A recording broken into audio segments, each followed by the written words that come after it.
Welcome to the next chapter with Jen Bryan. Today, I am joined by retired police officer, now turned entrepreneur, Alan Perez. Alan, thank you so much for joining us today. It is a pleasure, and thank you. Thank you so much for your 23 years of serving in law enforcement. We appreciate you so much. You're welcome. It was an honor to serve, though. It really was. So what made you want to get into law enforcement in the first place? Initially, to be quite honest with you, I got in to be a peace officer and to help people and to go out there and serving the community. So I came over from being a financial planner in Emeryville, California, quit doing that and joined the academy. And so that was just kind of like a career change shift. You just felt the calling and you went for it? What's ironic about it, Jen, is this. I always wanted to be a police officer, but growing up in my household, very old-fashioned, in Hispanic culture, you do what your parents say. So they wanted me to go into business and the management, which I did. But I always knew my calling was to be into law enforcement. Well, okay. So you and I have a similar background. I went to St. Francis, you went to Jesuit. So for the viewers that don't know that, Catholic school at its finest right here. Yes, I went 12 years of all-boys Catholic school. So it was different to see a young lady when I went to college and sitting next to him in class. Quite the distraction we are.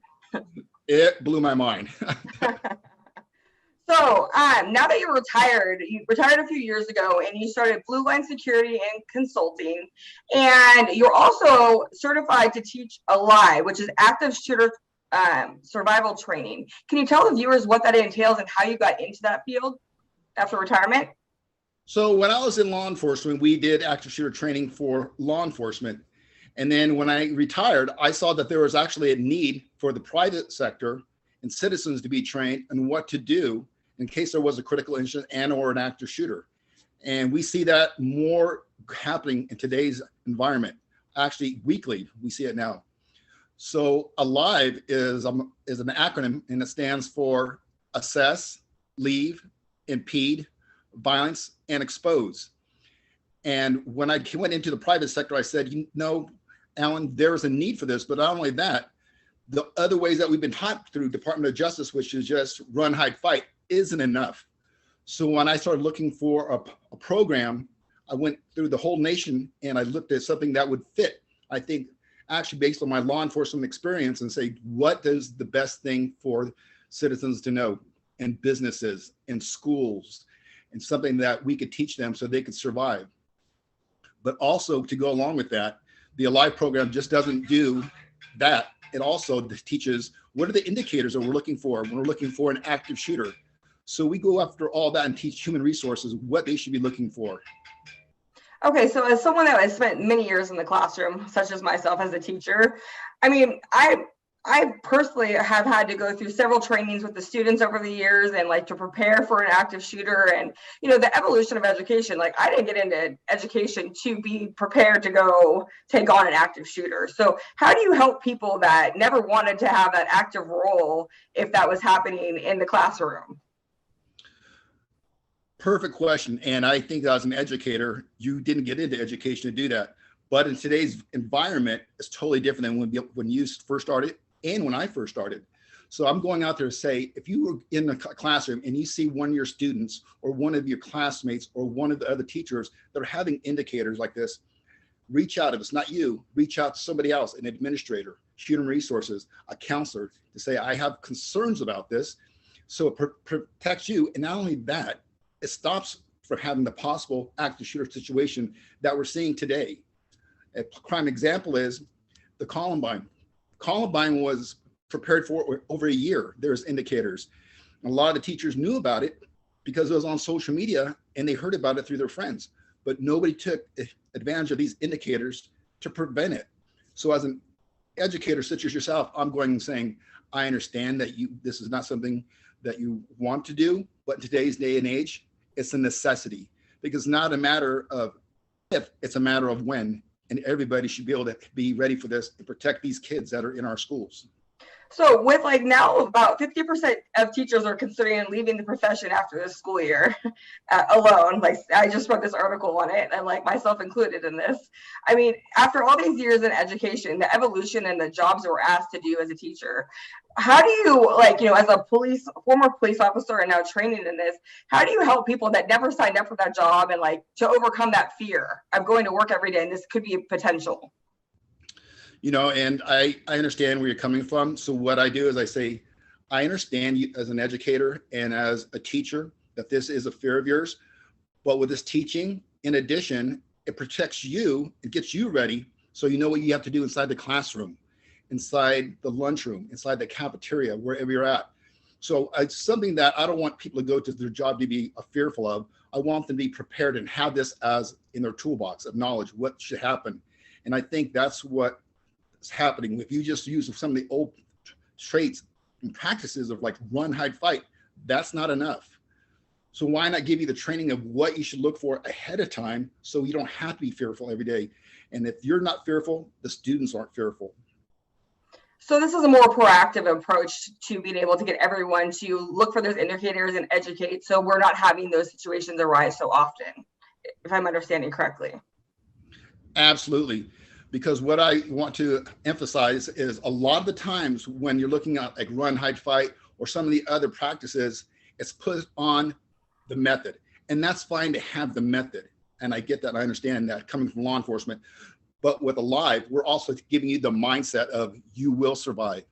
In most active shooter situations, if you survive within 10 minutes, you're going to survive. So we also teach you the mindset other than just the method of what you should be looking for day in and day out. And these are some of the traits that you can do just on yourself. And I could give you a prime example of what you should be doing. And here's an example I want you to learn. When you go into the grocery store, if you go into one side, look where the other exits are automatically. So if something does happen, you're ready 100% of the time, better than the other shopper. So don't you think that creates a culture of hypervigilance, though, that we're looking around constantly for a way out everywhere we're going as a society? I agree with you, hypervigilance, and I understand it coming from law enforcement side and being a peer support counselor.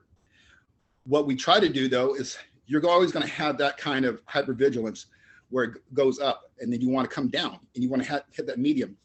What we're doing, though, is we're teaching you so it comes normal to you, to where you don't have to be hypervigilant anymore. It comes to a mindset that, okay, there's the exits, and then go on to next. If you're in a movie theater, there's the exits, I know what to do. It's just being pre-planned. It's like if you went into school at the beginning of the year, you have your curriculum ready ahead of time and you're ready for it, you practice it. And that is what we're trying to do, is have this tablet here ready for you anytime, so in the case there's a critical incident. Thank you so much for sharing that. I'm sure our viewers are really going to appreciate that information given our current climate and how frequent this is now. You also are doing another project, which is writing a book actually about your years in law enforcement. Can you tell the viewers a little bit about that and what inspired that? When I spoke to some of my marketing people, I said, going into law enforcement, as I told you, I wanted to be a peace officer. I never expected to see the things that I saw within the first years. And we weren't ready for them like 20 something years ago, what we see as far as a police officer. A lot of the times we didn't have the counseling. So now with this book, I'm going in and showing some of my experiences of what I've done over my terms of 20 something years, from being Gold Medal of Valor, Purple Heart recipient, all those things, and showing them, hey, this is how we did it. And this is how we did it wrong. At the same time, this is what we should be looking to help you as an officer today's day and age, because not a lot of people want to be police officers, just like you said. Not a lot of people want to be educators because of the environment that we see. So this book is going to show some of my experiences, but what to do and not to do, so we don't have what you exactly said, that hypervigilant state. Yeah, because PTSD is a very real concern and like something that's very common for police officers. And that kind of brings me to my next point. In your book, are you going to cover like why the divorce rate of law enforcement is so high? Because it's between 60 and 75% versus 50%, which is still a lot, but it's like the second highest profession for divorce. You're absolutely correct, 100%. And I will be going into that. And some of the things that we've looked at is because we didn't have the ways to handle things. when we initially started out. But now we have counseling. We have ways to go into a critical incident afterwards. We debrief it. We have peer support. So I'm going to go into all those kind of things and actually realize and come out, this isn't a macho situation anymore. It's not something that you can have your machismo. In the past, in my days when I first started out, some of my sergeants would say, suck it up, Perez, have a couple beers, take a Tylenol PM, and we expect to see you back tomorrow morning. But we know that the human person is not meant to see the things that we see daily, as far as the violence, as far as the child abuse, as far as seeing the aftermath of an accident. It's not natural in the human state. We also know, and I'll teach this in my book, that there's other ways to handle these things. Because when you look at it, not is it just the divorce rate, but it's the alcohol, and it's also the suicide rate is very high among officers. And I think the self-medicating and the troubles with marriage, is it harder because of being is it the long hours? Is it the trauma? Is it the spouse doesn't understand? What do you think are the contributing factors that make it so unique from other professions? And I like to say that it's very unique from any other profession, because if you go to, say, a shooting, and then right after that, you clear the call and you have to go to a domestic violence, or you might have to go to a child abuse. And then at the end of the day, a 12 or 10-hour shift, you're expected to go home, take off your police officer hat, and be a father, be a husband. And sometimes they never taught us.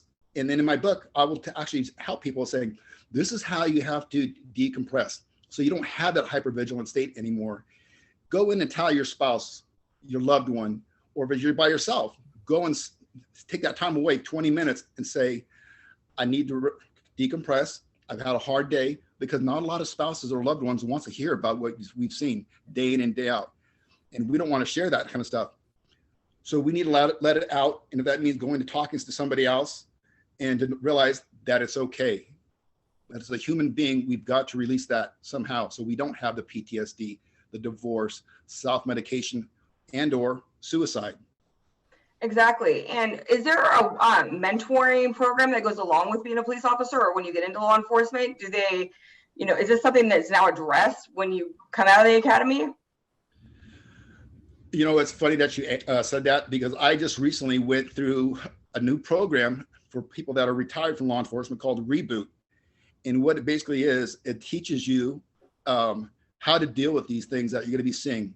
So now what we're doing in law enforcement is, we don't teach it right in the academy. We teach it like when you get out of your field training within a year afterwards.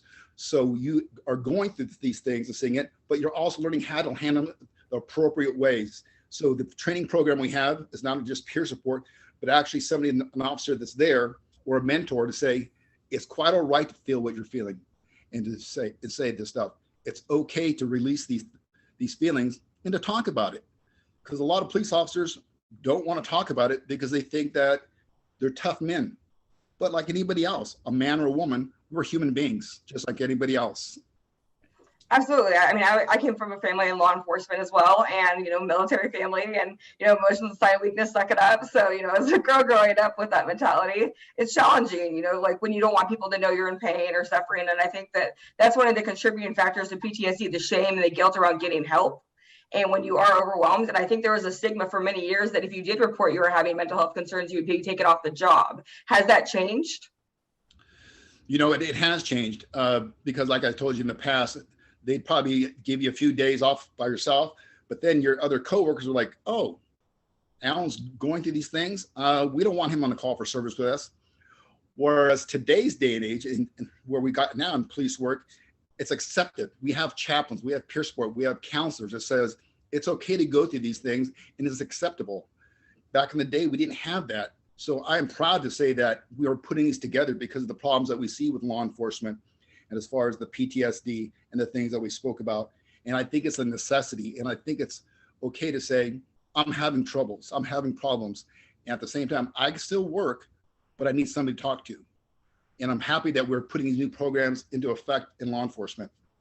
That's so amazing. And if viewers want to learn more about you and get in contact with you, whether it's for a live or just to pick your brain about all the things you've worked on, where can they find you?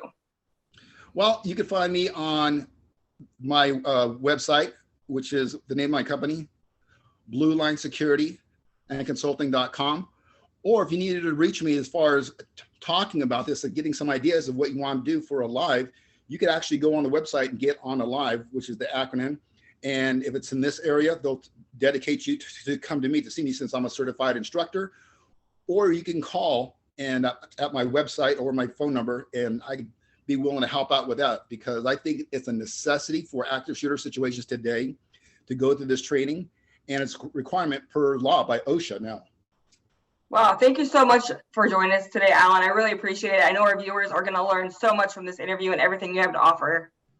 You're welcome. It's been a pleasure. Thank you. All right, well, you have it for today. Thank you so much for joining us, and we will see you next week for the next chapter with Jen Bryan.